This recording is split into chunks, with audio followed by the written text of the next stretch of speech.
कुछ राज्य हैं वो तो कह रहे हैं कि भैया हमने तो अपने यहाँ की आबादी नियंत्रित कर दी, हमने बच्चे पैदा नहीं किए। तो अगर सीटें उत्तर भारत की, खासकर काऊ बेल्ट की अगर सीटें बढ़ जाती हैं तो फिर हमारी सत्ता में दाल कैसे गलेगी, हम बात कैसे मनवाएंगे? ऐसा लोग सोच सकते हैं, ऐसा सोच नहीं सकते हैं, ऐसा है भी। पूछिए कैसे? ऐसा इसलिए है क्योंकि एमके स्टालिन जो मुख्यमंत्री हैं तमिलनाडु के, उन्होंने कहा है कि अपने युवाओं को तुम बच्चे पैदा करो। अरे बच्चे पैदा करो, आबादी बढ़ाओ। ये तो ईसाई हो गया है ना, ये तो ईसाई धर्म अपना लिया है स्टालिन साहब। सनातन धर्म से कोई लेना देना तो है नहीं। ये कौन बताए? बोली और भाषा में अंतर होती है। भाषा एक बड़े क्षेत्र में बोली जाती है, बोली छोटे छोटे पॉकेट में बोली जाती है। मगही, भोजपुरी, मैथिली, संथाली, ये सब बोलियां हैं।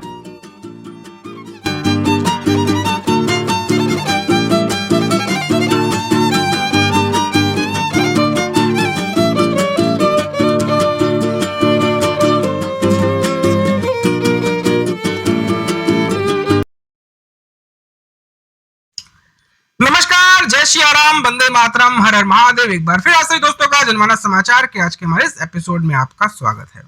आज हम बात करने वाले हैं, चर्चा करने वाले हैं, वो मुद्दा है, वो टॉपिक है डीलिमिटेशन, यानी कि परिसीमन। कहा जा रहा है कि अगला जो चुनाव होगा उसमें परिसीमन होगा।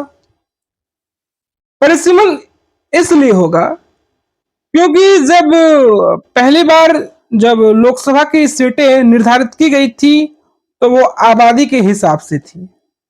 तो गत सालों में आबादी बढ़ गई, डिमांड बढ़ गया। अब आबादी बढ़ गई है तो उस आबादी के लिहाज से परिसीमन होना है। तो परिसीमन होना तो निर्धारित है, सरकार परिसीमन करेगी। तो जिस राज्य की जैसी आबादी उस लिहाज से उसका परिसीमन होगा। क्योंकि आबादी बढ़ती है तो उन जगहों को हैंडल करना बहुत मुश्किल होता है। तो लोकसभा की सीटें भी बढ़ती हैं आबादी के हिसाब से, तो परिसीमन होने वाला है। तो कहते हैं जो परिसीमन होगा, डिलिमिटेशन होगा, तो उसमें उन राज्यों में लोकसभा की सीटें बढ़ेंगी जिनकी आबादी ज्यादा है। तो कुछ राज्य हैं वो तो कह रहे हैं कि भैया हमने तो अपने यहाँ की आबादी नियंत्रित कर दी, हमने बच्चे पैदा नहीं किए। तो अगर सीटें उत्तर भारत की, खासकर काऊ बेल्ट की अगर सीटें बढ़ जाती हैं तो फिर हमारी सत्ता में दाल कैसे गलेगी, हम बात कैसे मनवाएंगे?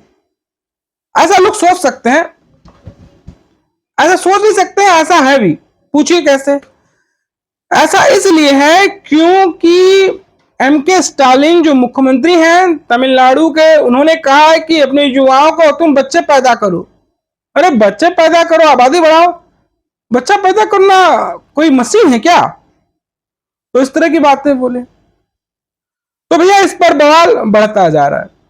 अब एमके स्टालिन जो है वो तमाम मुख्यमंत्रियों की मीटिंग बुला रहे हैं। वो भाजपा की अलायंस जो सरकारें हैं आंध्र प्रदेश की, उनको भी बुलाए हैं। तो मुख्यमंत्री की बैठकें कर रहे हैं, मीटिंग कर रहे हैं और कह रहे हैं नहीं नहीं, डिलिमिटेशन तो 1971 के आधार पर ही होना चाहिए। जो बातें पहले से डिस्कस है अतीत में कि इतने वर्षों के बाद आबादी बढ़ेगी तो डिलिमिटेशन होगा, परिसीमन होगा, उस आधार पर लोकसभा की सीटें जो है वो बढ़ाई जाएंगी, वो पहले से तय था। लेकिन इनको लगता है कि फिर काऊ बेल्ट की सीटें बढ़ जाएंगी। मैं काऊ बेल्ट इसलिए बोल रहा हूं कि इसी काऊ बेल्ट का विरोध जो है एमके स्टालिन करते हैं। इसी काऊ बेल्ट में वो धर्म के लोग ज्यादा रहते हैं जिनके बारे में एमके स्टालिन के बेटे उदयनिधि स्टालिन कहते हैं कि सनातन धर्म का समूल विनाश होना चाहिए। वो उन मुख्यमंत्रियों को भी बुला रहे जो सनातन धर्म मानते हैं। तो भैया संसद में सीटों का परिसीमन 1971 की जनगणना पर कराने की मांग एम के स्टालिन कर रहे हैं। दुनिया जगह फॉरवर्ड हो गया, दुनिया आज के आधार पर बात कर रहा है, ये कल के आधार पर बात कर रहा है। ये मंदिरों से पैसे भी लेंगे, मंदिरों के पैसे भी खाएंगे, मंदिरों के चंदे भी लेंगे, मंदिरों के पैसे को वक्फ बोर्ड में लगाएंगे, मंदिरों के पैसे को अल्पसंख्यक में खर्च करेंगे। आप देखिए ना, इनका स्टालिन का ही नाम क्यों लूं। कर्नाटक में देख लीजिए, कर्नाटक में जो मुख्यमंत्री सिद्धारमैया है, सारे पैसे वक्फ बोर्ड को दे रहे हैं, मदरसे में दे रहे हैं, विशेष समुदाय की लड़कियों की शादी में दे रहे हैं और राज्य को कंगाल कर रहे हैं। तो भैया चर्चा यह है कि पीएम मोदी से आखिर क्यों घबरा रहे हैं सीएम स्टालिन। चलिए इसको हम जानते हैं। डीएमके यानी कि मुनेत्र कड़गम परिसीमन की कवायद का कड़ा विरोध कर रही है। पार्टी अध्यक्ष एवं मुख्यमंत्री स्टालिन का दावा है कि इससे तमिलनाडु में लोकसभा की सीटें कम हो जाएंगी। उन्होंने सवाल किया है कि क्या राज्य को पिछले कुछ साल में जनसंख्या नियंत्रण उपायों के प्रभावी कार्यान्वयन के लिए दंडित किया जा रहा है। तो देखो, कहते हैं ना कि मीठा मीठा गप गप कड़वा कड़वा थूथ। और उत्तर प्रदेश की आबादी तो पहले से ही ज्यादा है भैया, ऐसा नहीं है कि आबादी नहीं थी, पहले भी ज्यादा थी। उत्तर प्रदेश के मुकाबले में तमिलनाडु की आबादी पहले भी कम थी, अलग बात है। अमित शाह ने अफवाह फैलाने का आरोप हाल ही में केंद्रीय गृह मंत्री अमित शाह ने कहा था कि परिसीमन की प्रक्रिया तमिलनाडु सहित दक्षिण राज्यों को प्रभावित नहीं करेगी। उन्होंने स्टालिन पर इस मामले पर गलत सूचना अभियान चलाने का आरोप लगाया था। अटकलों पर विराम लगाते हुए अमित शाह ने कहा था कि जब आनुपातिक आधार पर परिसीमन किया जाएगा तो किसी भी दक्षिणी राज्य के संसदीय प्रतिनिधि की कमी नहीं आएगी। आज भी उत्तर प्रदेश में लोकसभा सीट सबसे ज्यादा है, देश भर में 80 है। तमिलनाडु के अलावा कांग्रेस शासित कर्नाटक और तेलंगाना के मुख्यमंत्री सिद्धारमैया और ए रेवंत रेड्डी ने भी परिसीमन पर शाह के बयान पर सवाल उठाए थे। कहते हैं ना, लाख विरोध हो, जब अपना दुश्मन एक जैसा हो तो सब गोलबंद हो जाते हैं, चाहे वो रेड्डी हो, चाहे वो सिद्धारमैया हो, चाहे वो एम के स्टालिन हो।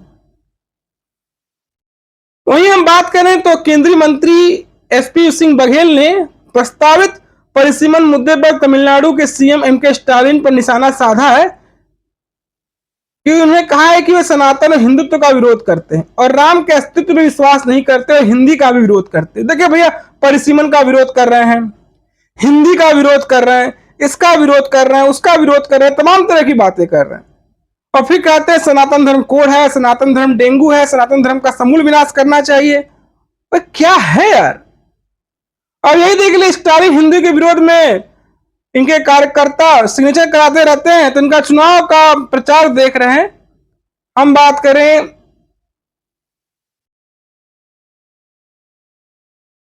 चुनाव विश्लेषक हैं, उनसे भी सिग्नेचर कराने की चेष्टा कर रहे थे, उन्होंने साइन नहीं किया। हम बात कर रहे हैं प्रशांत किशोर की।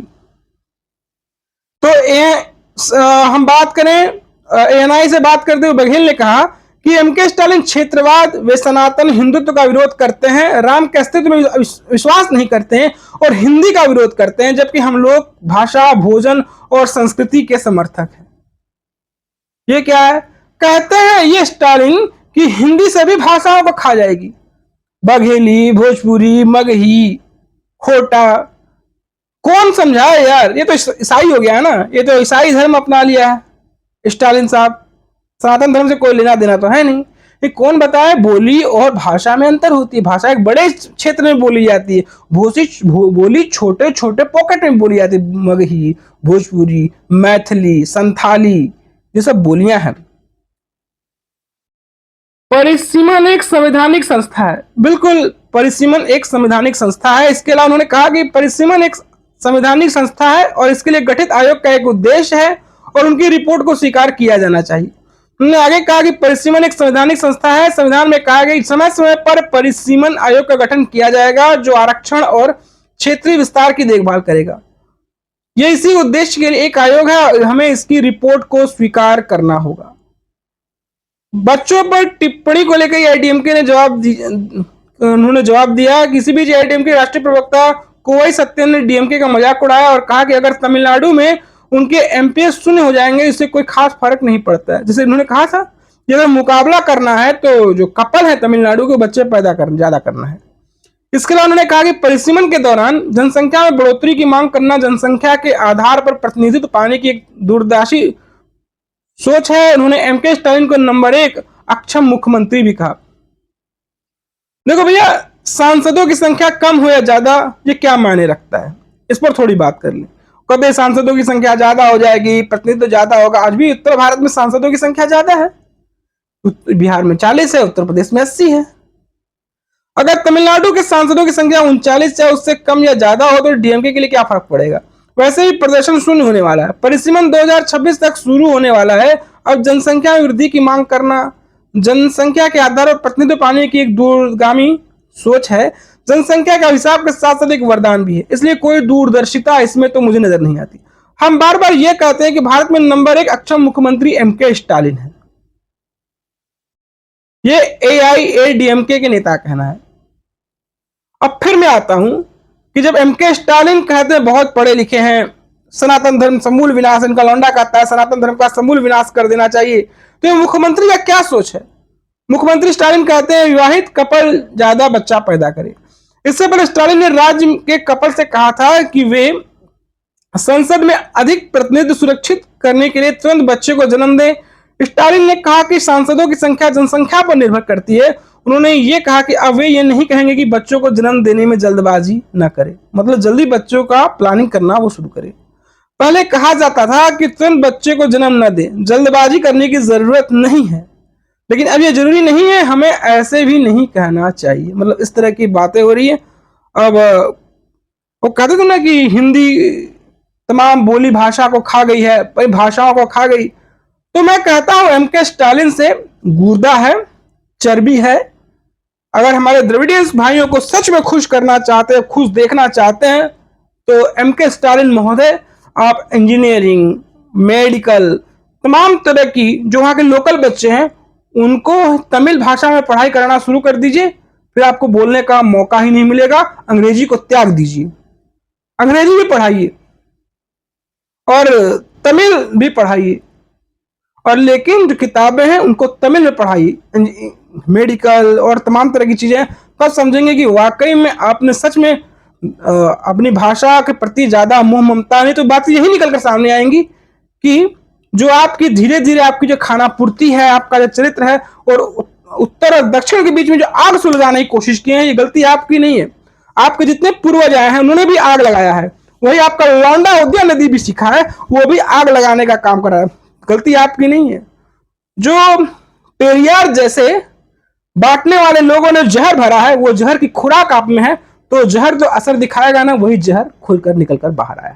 तो दोस्तों, आपको हमारा विश्लेषण कैसा लगा, आपको हमारी बातें कैसी लगी, आप में जरूर बताएं। दोस्तों, कंटेंट पसंद आ रहा है तो आप में सपोर्ट कर सकते हैं, आप में सहयोग कर सकते हैं, आप हमें कंट्रीब्यूट भी कर सकते हैं। अगर आप में सहयोग करना चाहते हैं तो स्क्रीन के कोने में दिख रहे क्यूआर कोड को स्कैन करें, सहयोग करें और आप हमारी पत्रकारिता को बल दीजिए। तो दोस्तों, फिर हाजिर होंगे एक नई कहानी के साथ, नए एपिसोड के साथ, नए चरित्र के साथ, नए चित्रण के साथ, नए विश्लेषण के साथ, नए विश्राम के साथ, नए मुद्दों के साथ। तब तक के लिए जय सिया राम। फिर मिलते हैं।